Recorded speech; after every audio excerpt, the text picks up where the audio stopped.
Bonjour. Alors, dans mon programme annuel sur la littérature anglo-américaine au XIXe siècle, le thème que j'ai choisi d'examiner plus particulièrement est celui de l'influence de l'imaginaire gothique sur la littérature et les arts au XIXe siècle. J'ai choisi pour illustrer deux très jeunes romancières, Mary Shelley et Emily Brontë, qui ont publié à 30 ans d'intervalle. Aujourd'hui, c'est Mary Shelley à l'honneur, chronologie oblige, mais avant de vous présenter cette étrange romancière et son œuvre, non moins étrange, je me dois de traiter de l'imaginaire gothique. Un terme galvaudé qui recouvre aujourd'hui une mode qui allie les vêtements noirs, les maquillages façon cadavre et le satanisme. Alors, le mouvement gothique, pour ainsi dire, est né à la fin du XVIIIe siècle, dans une période de stabilité, de prospérité économique. C'est aussi, comme en France, l'âge de la raison, du rationnel, de la distance prise avec la religion, privilégiant la vie terrestre et la naissance du roman réaliste. J'entends par là des grands romanciers comme Fielding, Richardson, Defoe, Sterne, Smollett.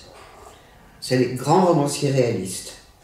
Par opposition des novels par rapport à romance, qui ne veut pas dire romance en anglais, mais récits héroïques avec un petit peu de fantastique. Bon. En même temps, la Grande-Bretagne veut se doter d'une histoire, d'où une quête du passé, en particulier du Moyen-Âge. D'où le gothique qui renvoie aux cathédrales et à l'architecture.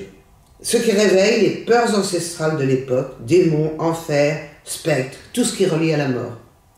Cette quête exprime surtout une certaine lassitude vis-à-vis du réel et de la raison. Les peurs ancestrales permettaient une évasion, somme toute excitante.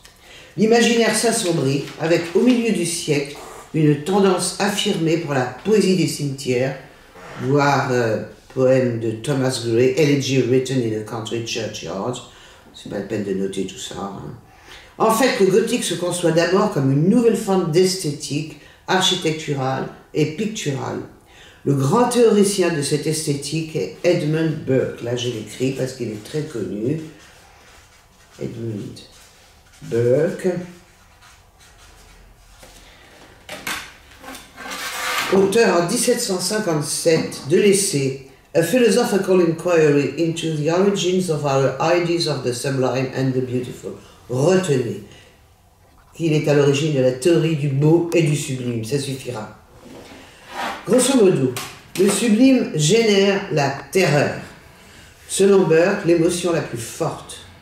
Son sublime, la nuit, l'hiver ou l'été brûlant, les pics montagneux, l'orage, la tempête, les torrents, les bêtes fauves, les territoires infinis, l'orage, l'éternité, la verticalité.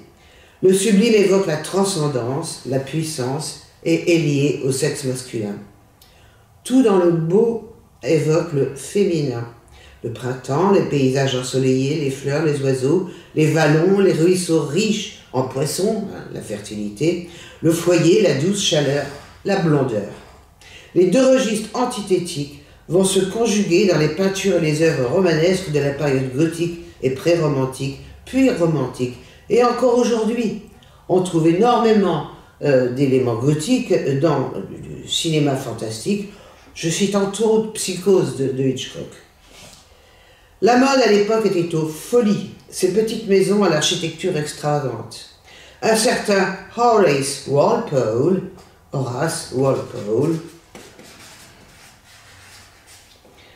et son ami rêvaient d'édifier une folie gothique qui serait nommée Fancy l'Abeille, et le rêve et la folie s'effondrèrent. Walpole se tourna vers la création littéraire et publia en 1764 Le Château d'Otrante, qui passe pour le premier roman gothique. Un ouvrage très médiocre, mais le mouvement s'accentua et se développa vraiment à partir de 1791, donna lieu à ce qu'on a nommé la Gothicomania. Les romans gothiques pullulaient, les lecteurs et surtout les lectrices se les arrachaient. On rencontre beaucoup de romancières gothiques. Il y a tout un aspect concernant le gothique et les rapports avec les femmes sur lequel je reviendrai peut-être. La romancière qui domina cette période et reçut les éloges de Walter Scott, l'auteur de Ivanhoe, c'est Anne Radcliffe. J'ai fait son nom parce qu'elle est très connue.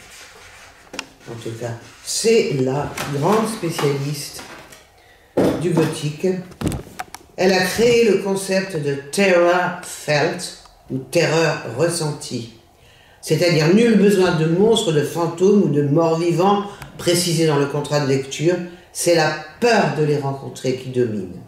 Ainsi, la plus grande partie du texte des mystères de Udolpho est soutenue par le point de vue de l'héroïne Emily, qui dès son arrivée au menaçant château de Udolpho va passer son temps à redouter l'arrivée du vilain et à trembler, à pâlir, à défaillir au moindre bruit, au moindre détour d'un couloir. J'ai parlé du vilain, en anglais villain, 2 L, et je terminerai donc par décrire l'appareil narratif gothique. Les personnages de base sont l'héroïne, qui est jeune, fragile, vulnérable, blonde, émotive, et le vilain, qui revêt tous les emblèmes de la virilité brutale, c'est-à-dire que ce n'est pas un jeune poète blondiné. Grosso modo, la romance, il s'agit bien de romance, gothique, tourne autour de ces 2 personnages, avec l'héroïne qui fuit le vilain, qui incarne de toute évidence la peur du viol, dans un climat émotionnel qui hésite entre répulsion et attraction. Ce qui a beaucoup plu aux femmes dans la littérature gothique. Tout le décor est construit pour raviver la terreur. C'est le royaume du vilain, le château médiéval, les tours phalliques bien sûr, ou l'abbaye, la mort, la claustration, l'obscurité, la nuit ou l'orage, les couloirs sombres, les portes qui grincent, le vent qui souffle, les caves profondes, les sépultures, les formes fantomatiques. Tout un arsenal assez sexuellement codé où domine la nuit et la mort. On peut y voir évidemment la célèbre association Eros-Thanatos et tous les éléments du sublime dont je parlais tout à l'heure. Le champion en la matière est le dernier du mouvement M.G. Lewis, L-E-W-I-S, avec son roman Le Moine, en 1807, d'où a été tiré un film il y a une quinzaine d'années en français, où rien ne manque. Le diable, les fantômes, l'acquisition, le moine pervers, l'inceste, l'infanticide, le viol sur les tombes des nonnes en putréfaction, la chute en enfer, mais aussi l'humour et la satire. Il s'est beaucoup amusé, c'est une forme de parodie. Le roman de Walter Scott, le roman historique de Walter Scott, balaya le gothique, qui eut tout de même en 1820 un excellent chant du cygne avec Charles Mathurin et son Melmoth L'Errant dans le passé. Le mouvement inspira les poètes romantiques anglais et en France, Victor Hugo et le Marquis de Sade. Il laissa son empreinte jusqu'à aujourd'hui dans la littérature ou le cinéma. Pour résumer, le gothique, opposé à l'ordre rationnel, c'est le côté sombre de la conscience qui projette un imaginaire de névrose et de morbidité, où domine la culpabilité, la peur et parfois la folie. C'est un monde d'ombre et de ruines, éclairé de temps à autre par les sinistres feux de la passion violente. En même temps, c'est une narration qui peut prendre des aspects subversifs, car elle met plus ou moins en danger l'ordre social, religieux ou moral, en libérant des pulsions émotionnelles et sexuelles jusque-là contrôlées. La femme, par exemple, emprisonnée dans les conventions. Il s'agit d'une véritable recréation du monde sous le signe de l'émotionnel. Bon, fort de ces connaissances très schématiques, j'en conviens, à nous d'aborder Mary Shelley. Mary Wollstonecraft, je vous donne son deuxième nom, qui est le nom de sa mère, Wollstonecraft. Shelley, comme le poète. N'est pas très connue du grand public, et pourtant elle est à l'origine de ça.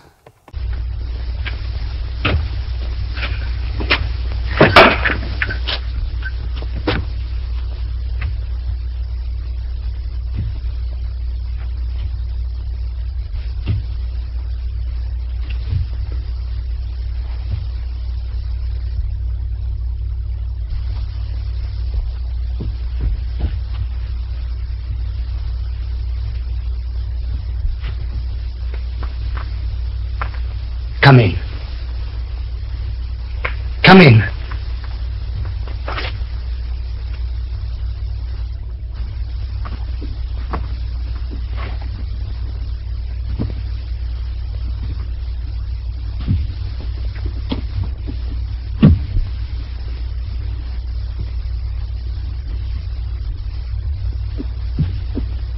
Sit down. Sit down.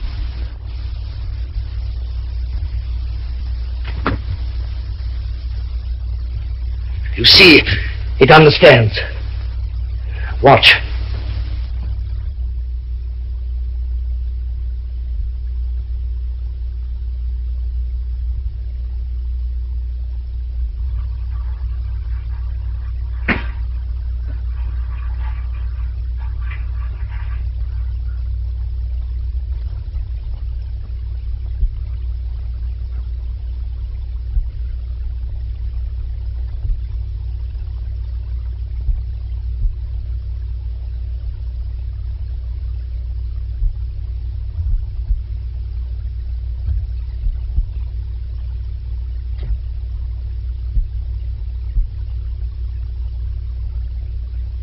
Take care, Herr Frankenstein, take care.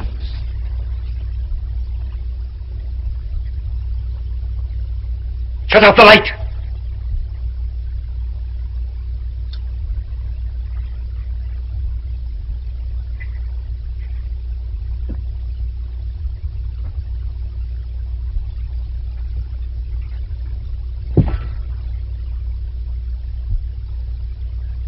Sit down. Go and sit down.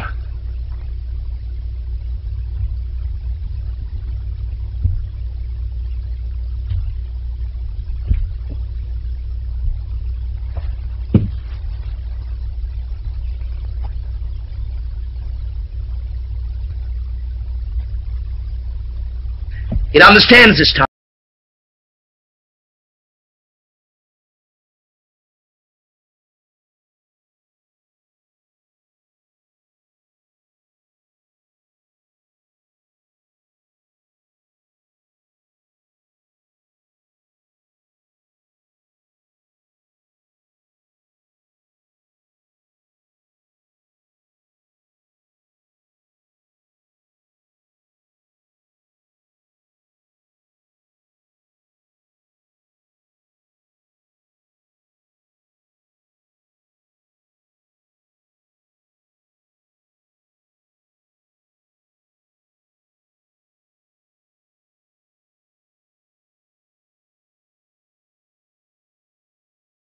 Ça, c'est une scène du film de James Whale qui est à l'origine du grand mythe moderne de Frankenstein, donc James Whale, 1931, avec comme acteur Boris Karloff, qui interprète le rôle de la créature de Frankenstein.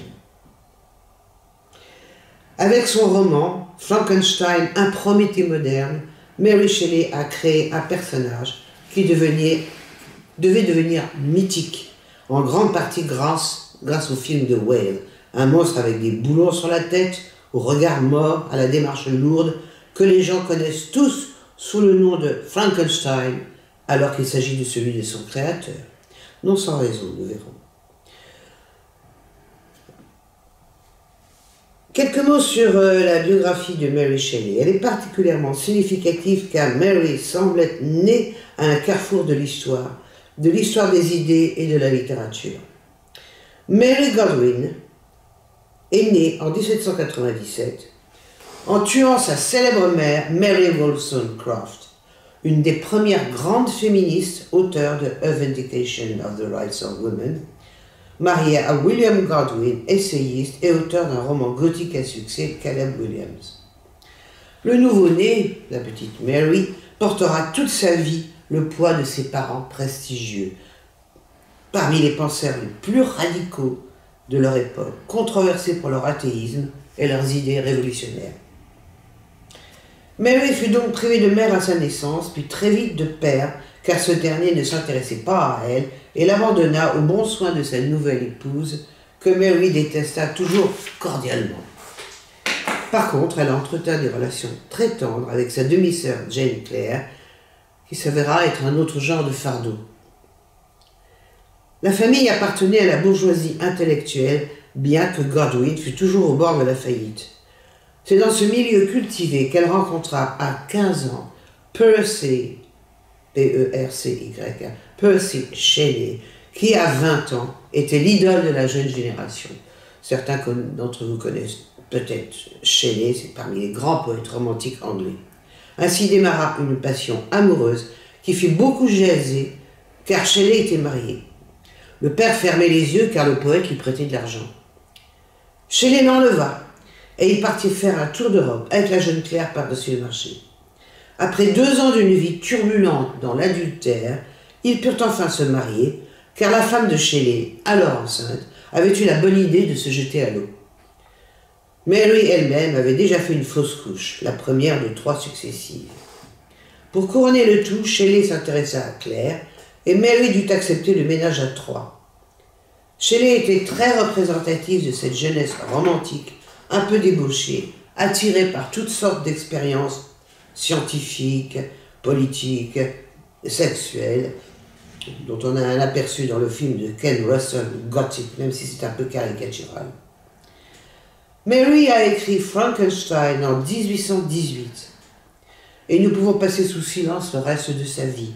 Elle écrivit un autre roman, The Last Man, un pavé très ennuyeux, puis mourut en 1851 à l'âge de 43 ans. Ce qu'il faut retenir de ces premières années, c'est l'absence parentale, des fausses couches, des enfants morts, une enfance baignée dans la marginalité et le radicalisme, et un mari aussi irresponsable que son père. Et penchons-nous sur l'année de sa naissance, 1797, exceptionnelle à plus d'un titre. Mary Godwin est née pendant la Révolution française qui menaça l'ordre social en Grande-Bretagne et trouva des échos dans les milieux littéraires.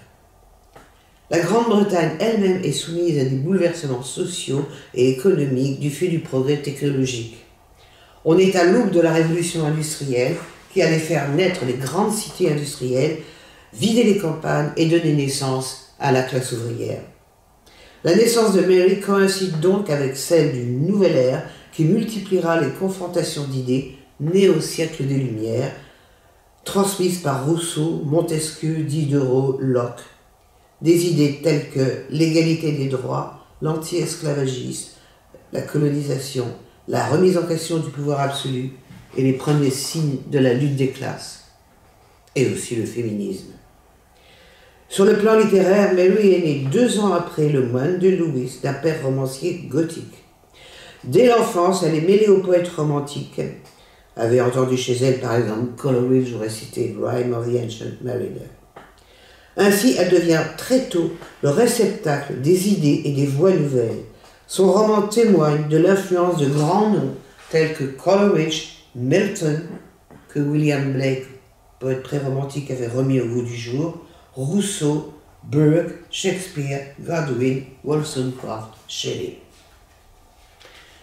Penchons-nous maintenant sur ce roman, Frankenstein, un Prométhée moderne. Nous voyons d'abord la genèse de ce roman. La préface de l'édition du 1818, écrite en réalité par Percy Shelley, résume les circonstances qui sont rappelées par James Whale dans son film The Bride of Frankenstein en 1935.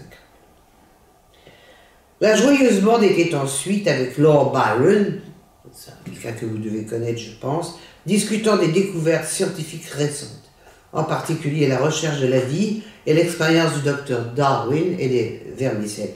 Rien à voir avec le Darwin plus célèbre que nous connaissons. Et ils adoraient raconter des histoires de fantômes, c'était une occupation très à la mode.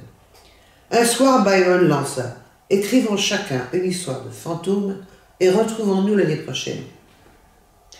Mary rechigne à utiliser le mode gothique et, comme il est mentionné dans la préface, souhaite donner un point de vue neuf qui pour beaucoup sera celui de la littérature d'anticipation.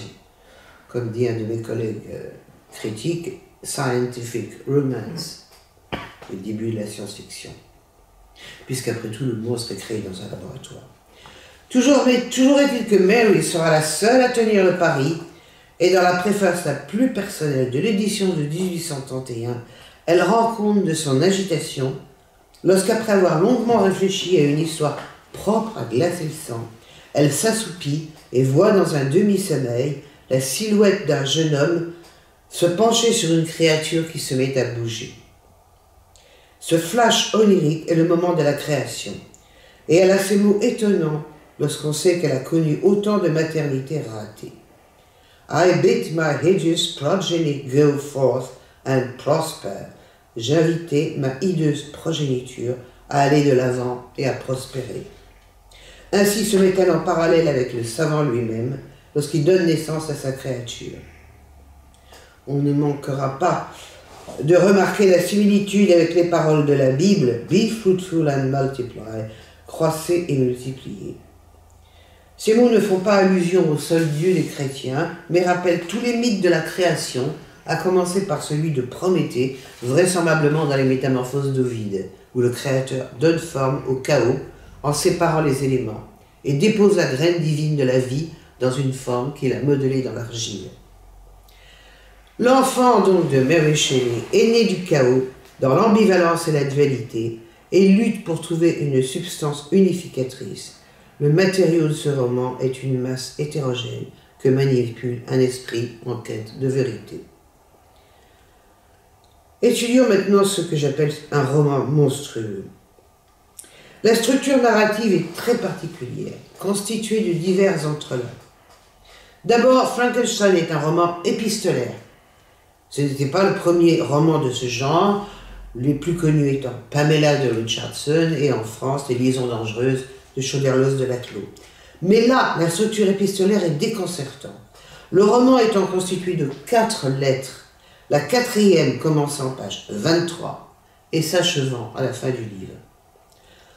Le capitaine de navire Walton, en route vers le pôle Nord en quête d'un monde utopique, à l'époque on pensait que c'était au Nord qu'on allait trouver l'Eldorado, écrit à sa sœur, Margaret Saville, aux initiales MS comme Mary Shelley, pour lui rendre compte de ce qui lui arrive.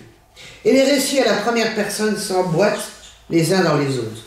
Walton écrit qu'il recueille un naufragé qui se présente comme Victor Frankenstein, lequel lui raconte ses mésaventures incroyables avec le monstre qu'il a créé, monstre avec lequel il a une grande confrontation au cours de laquelle ce dernier lui a raconté ses propres mésaventures depuis sa naissance.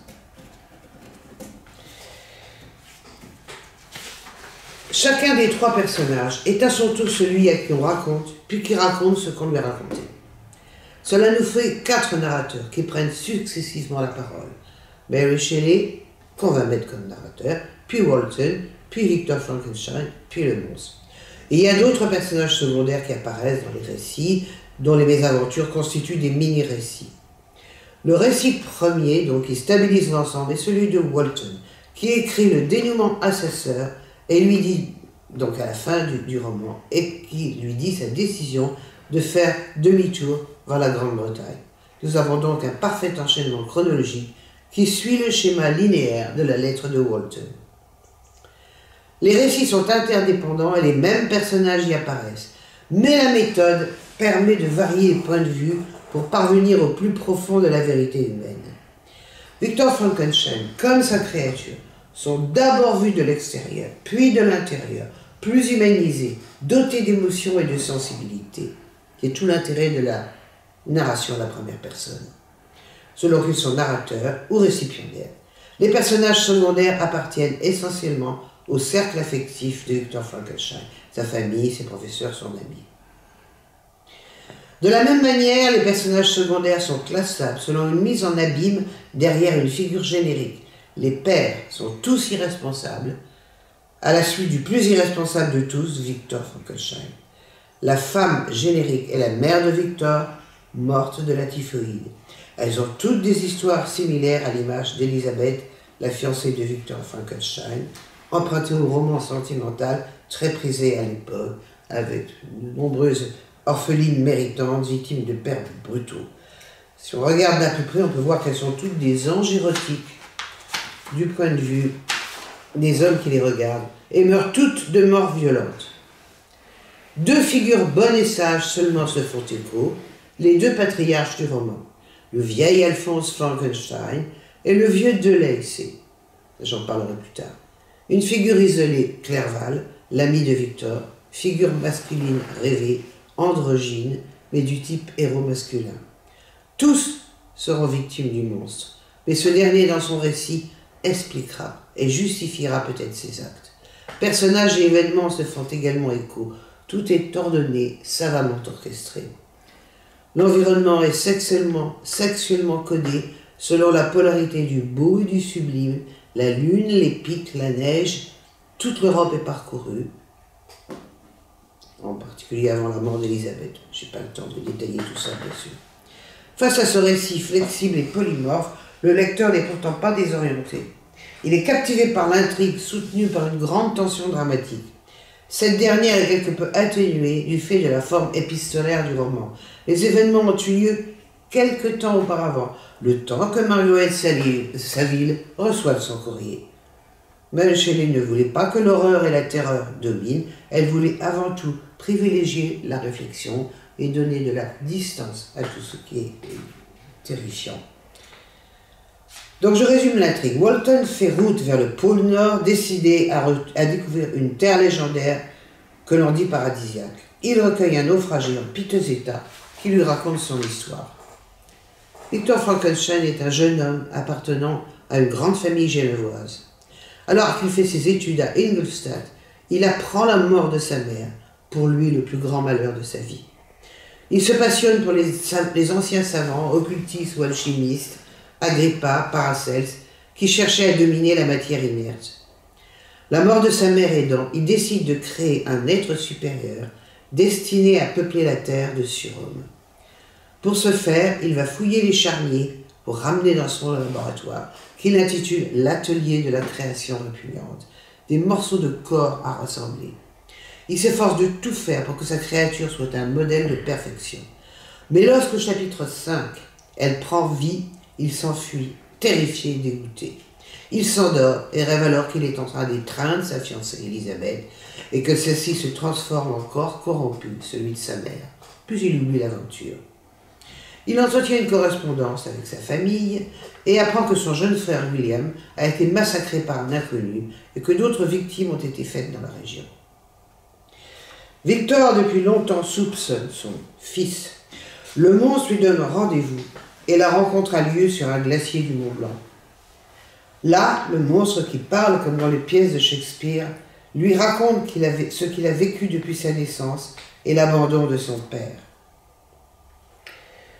Il a erré dans la forêt, a subi les souffrances du froid et de la faim, mais s'est éveillé à la nature et au bonheur sensoriel. Un jour, il sauve une petite fille de la noyade et en guise de remerciement, tous les villageois le poursuivent avec des fourches. Partout, il rencontre l'hostilité et suscite la terreur. Et il finit par voir son reflet dans l'eau de la rivière et comprend. Il se réfugie alors dans la cage d'une maisonnette où, par un trou dans le mur, il peut observer la famille française qui vit là, les deux Lacey, un vieil aveugle et ses deux petits-enfants, un jeune homme et une jeune fille, puis une jeune orientale qui fuit son beau-frère, encore une histoire de père indigne. Le monstre passe des mois caché à les observer. Par chance, il y a beaucoup de livres dans cette cave. Il apprend à lire, dont les grands classiques, écoute leurs conversations et leur musique, s'apitoie sur ce qu'il devine être leur pauvreté. Dans les livres et en contemplant cette famille méritante et vertueuse, il découvre l'histoire humaine, découvre aussi sa propre histoire dans la poche du manteau de Victor Frankenstein qu'il a revêtu. Il se nourrit avec les animaux et dépose du bois devant la porte de la chaumière. Un jour que tous sont partis, il s'enhardit et entre dans la maison où le vieil aveugle se chauffe au coin du feu. Un vrai contact humain, le premier et le seul du reste, s'établit entre les deux hommes. On a une représentation de cette scène dans le film de Mel Brooks, Young Frankenstein ou Frankenstein Jr., très parodique, qui est à mourir de rire. Une relation s'établit entre les deux hommes jusqu'à ce que la famille revienne. Et là, nous avons des hurlements, des coups de bâton et tout ce qui s'ensuit. Le monstre se défend, se cache dans les bois. À la nuit tombante, il met le feu à la maison et décide de faire le mal, puisqu'il n'a pas le choix du bien. Et là commence une série de meurtres. Il accuse son père, Victor Frankenstein, de l'avoir créé, puis abandonné, lui crie sa détresse et la solitude, et lui demande de lui faire une compagne pour s'isoler avec elle au bout du monde. Sinon, et voici sa menace, je serai avec toi pour ta nuit de noces. Victor, qui est toujours en train de raconter à Walton, reprend sa narration et explique à Walton qu'il est parti sur une île d'Écosse pour exécuter sa sale besogne, créer la compagne, mais il se rend compte qu'il prend une responsabilité terrible vis-à-vis de l'humanité et détruit la forme inachevée. Première nouvelle victime, son ami Clerval, dont le corps gît sur la plage de l'île. Ensuite a lieu le mariage et le meurtre d'Elisabeth. Victor décide de passer le reste de sa vie à détruire l'être qu'il a créé et commence une poursuite entre les deux hommes jusque dans les glaces de l'océan Arctique.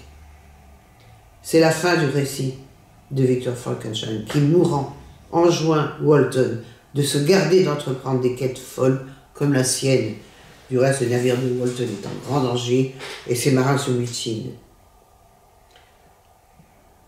Et c'est la mort de Frankenstein. C'est alors que Walton aperçoit une forme gigantesque penchée sur le lit de mort en sanglots.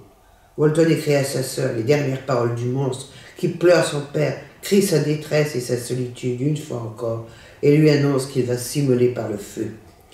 Walton le voit s'enfuir dans la tempête et écrit qu'il a décidé de rentrer en Grande-Bretagne. La fin est ouverte, le cercle ne se referme pas. Voyons maintenant les rapports entre Frankenstein et sa créature.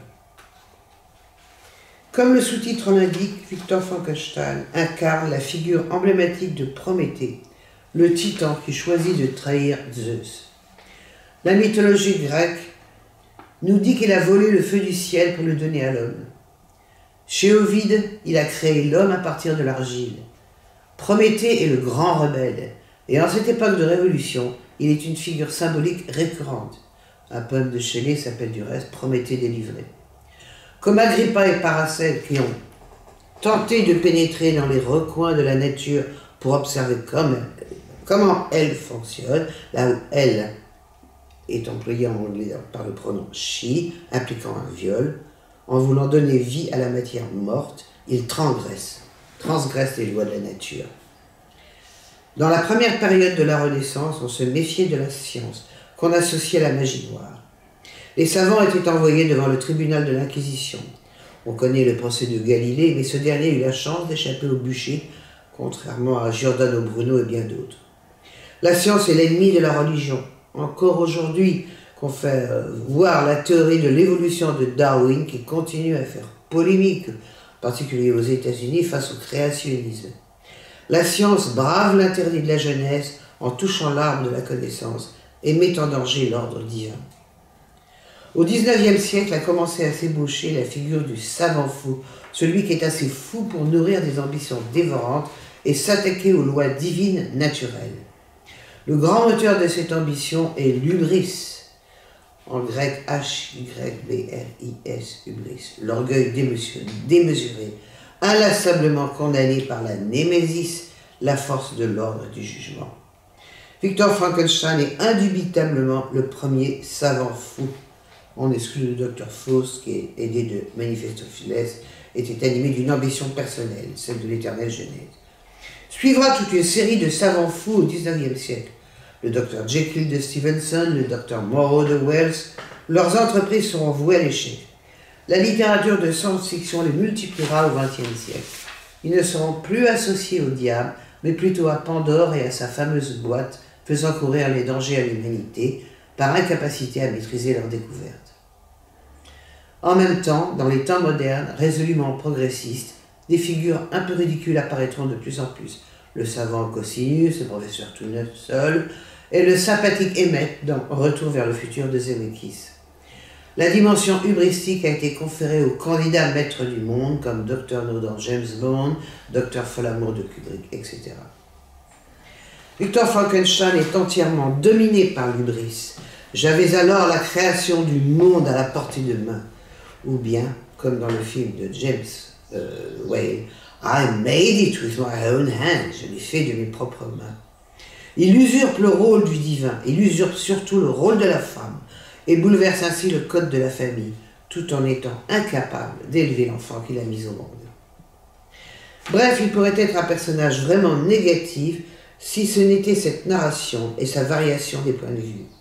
Lui-même se décrit avec le recul comme en prise au délire à la fièvre du pouvoir. Lorsqu'il parle à Walton, il a pleine conscience de ses responsabilités. C'est alors qu'il détruit la campagne monstrueuse et décide de sacrifier sa vie à la poursuite du monstre.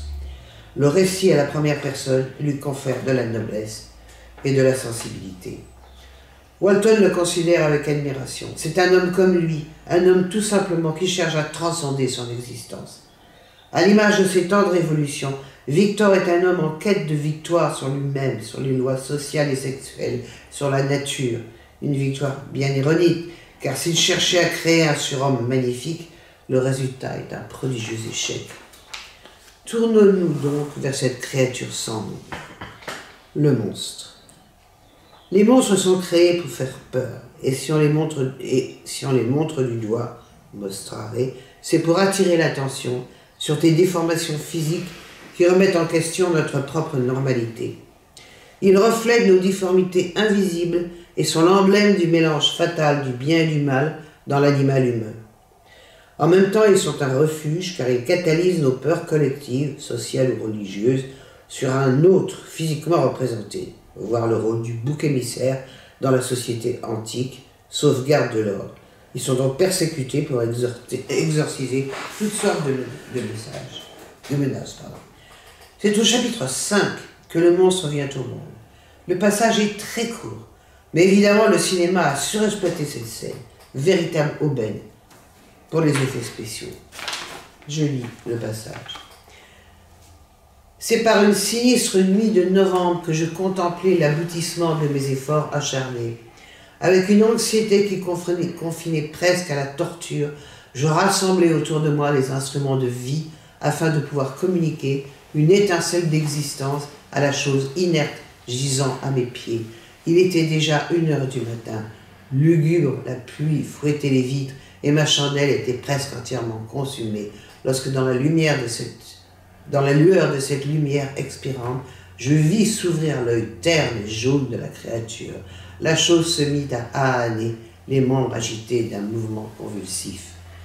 Comment pourrais-je décrire les émotions que je ressentis devant un tel dénouement, ou dépeindre le misérable auquel, au prix de peine et de soins infinis, je m'étais mis en tête de donner forme.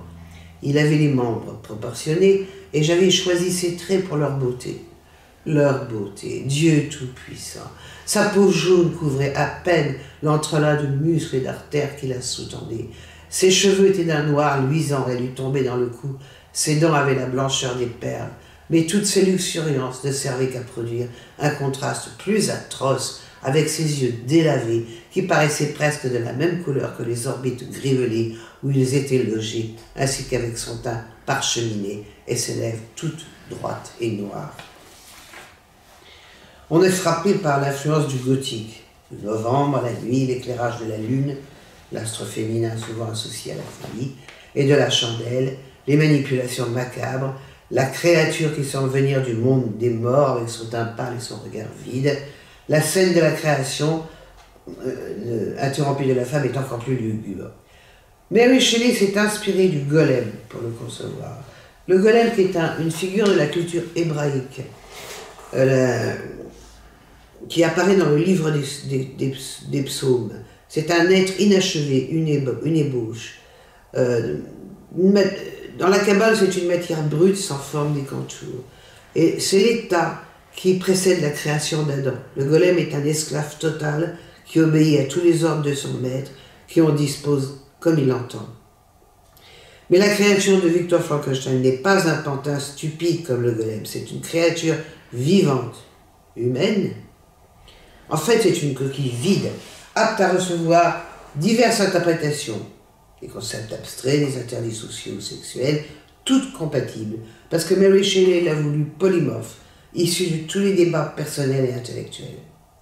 Il est d'abord le bon sauvage, en anglais The Noble Savage, de Rousseau. Je cite, « J'étais bon et bienveillant, la souffrance a fait de moi un démon. » Son initiation à la vie, son parcours de l'innocence à l'expérience, a lieu dans la nature, et il s'éveille en particulier au printemps, la saison du beau, qui suscite en lui des émotions très fortes. Je cite, « Heureuse, heureuse terre, habitat choisi pour les dieux, mon avenir a été doré par les rayons lumineux de l'espoir et de l'anticipation de la joie. » C'est l'Éden, et il n'a pas rencontré le serpent encore, c'est-à-dire les hommes.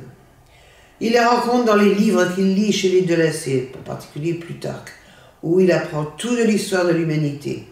Et comme le persan de Montesquieu, il s'étonne de la stupidité des conflits et des guerres et s'interroge sur la nature de l'homme qui était si puissant, si vertueux, si magnifique et pourtant si méchant et si vil. Les commentaires du monstre sur les maux de la société, la propriété, la hiérarchie, la justice sont directement inspirés du contrat social de Rousseau et de John Locke, Essay on Human Understanding. En fait, Frankenstein, le rebelle social, a donné naissance à un monstre qui incarne l'esprit de la Révolution. Voir en particulier la Révolution française représentée par un monstre chez Edmund Burke, qui disait « le terrible spectre informé qui s'est dressé sur le tombeau de la monarchie ». Et bien d'autres exemples encore. Certains critiques y ont vu le prolétariat fabriquer de morceaux hétérogènes, d'autres une anticipation des peurs du communiste, d'autres l'esclave noir. Toutes sortes d'interprétations ont été données.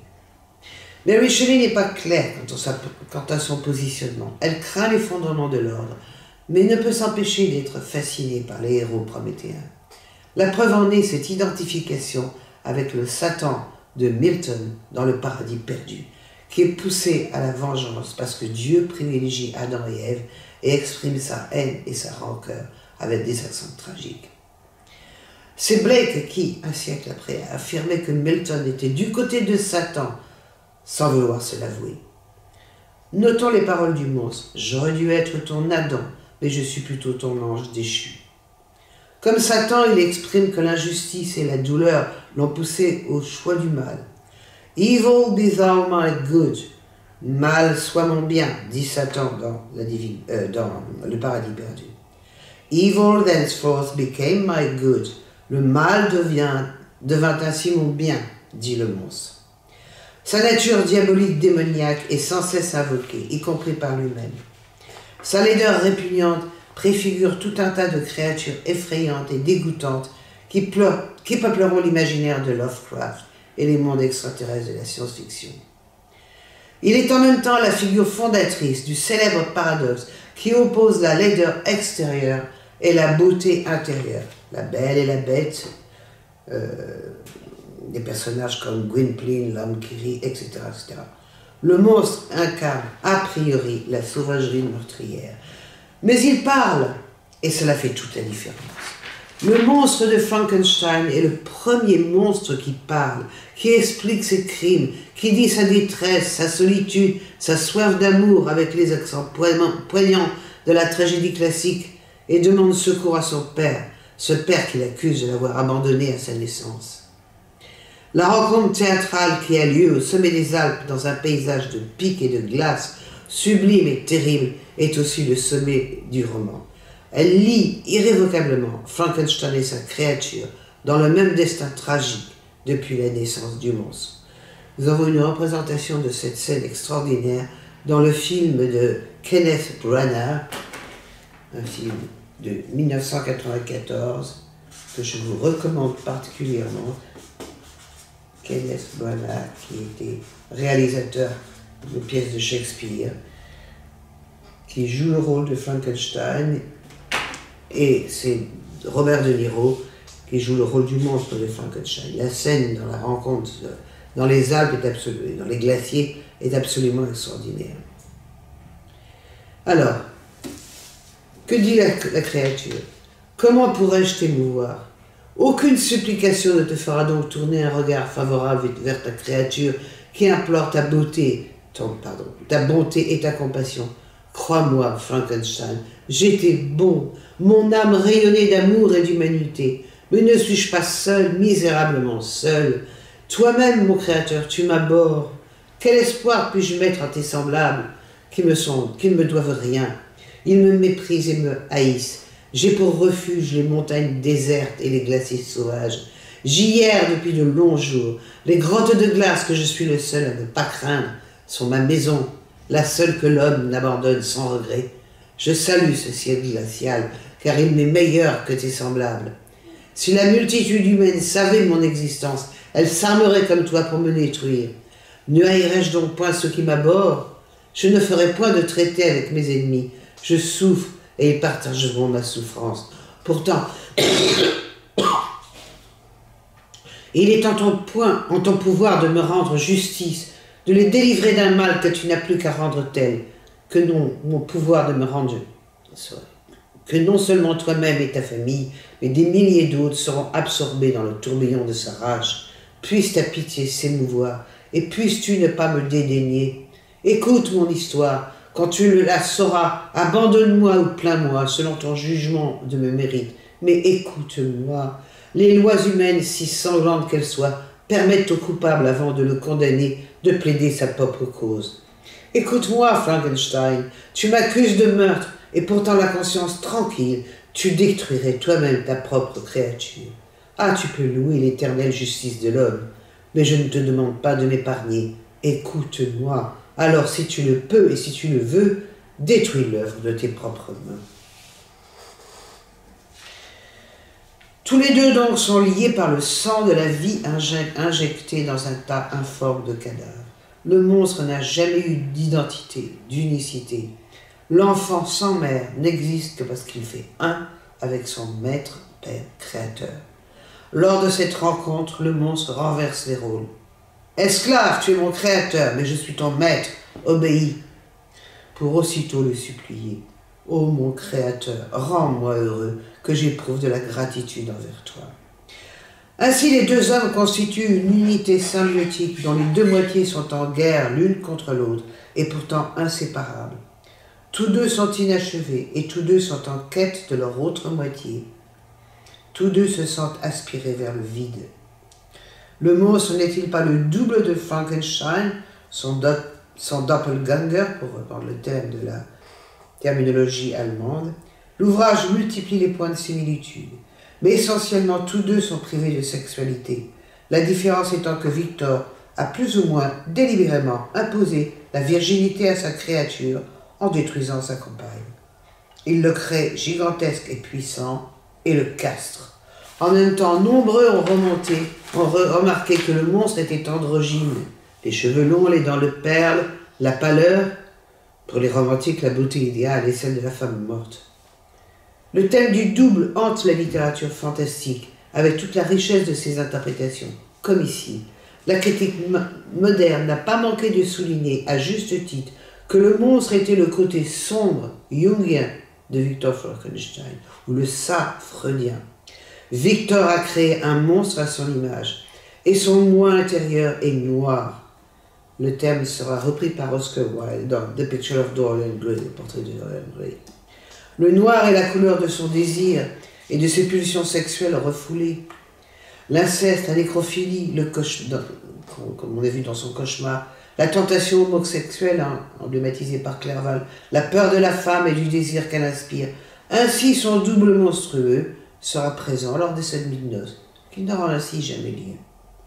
Le monstre né de la profanation des morts et de la chair corrompue incarne tous les désirs et toutes les peurs indicibles de la psyché, toutes ses transgressions. Leur double fin tragique est une purification cathartique. La mort dans l'univers glacé et blanc, l'immolation par le feu. En cela, le texte est bien issu de l'imaginaire gothique, si riche en symbolique sexuelle et exploitation des tabous, en particulier chez les femmes en proie à tous les interdits. Frankenstein, un Prométhée moderne, est un roman étonnant, atypique dans sa forme et son thème, fruit de l'imaginaire d'une jeune femme issue d'un environnement culturel riche de toutes les influences et des questionnements de son temps, de mutation sur la science, la famille traditionnelle, la sexualité, et bien au-delà, le sens de l'histoire, la nature de l'homme, le sens de la vie et de la mort, et surtout, je dirais, de la libération de toutes ces contraintes. Prométhée, le grand rebelle, mais Mary Shelley condamne son Prométhée, tout en lui accordant une dimension humaine tragique, soulignant ainsi son empathie. Le roman s'échappe dans un questionnement sans réponse.